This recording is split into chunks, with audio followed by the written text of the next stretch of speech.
জানি না একা একা আর কতক্ষণ ধরে এগুলো বানাবো। ঠক থেকে পড়ে যায়।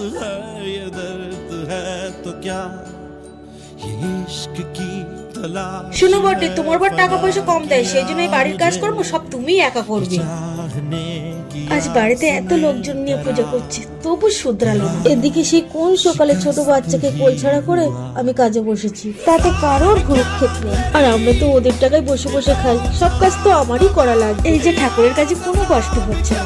শোনো বড্ডে, আমাদের পূজা হয়ে গেছে, ঘন্টুকে রেখে যাও, সবাইকে প্রসাদ দিয়ে আসো, যাও। হে ভগবান, ছোট এই অপমান আমি আর সহ্য করতে পারছি না।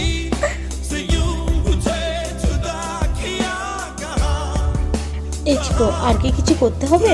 না গো, আর কিছু করতে হবে না। তুমি সকাল থেকে অনেক খাটাখাটি করেছো, যাও এবার খাওয়া দাওয়া করে নাও, আমি ঘন্টুকে রেখে দিই। আর প্লিজ কিছু মনে করো না। দূর পাগলি, আমি কিছু মনে করিনি।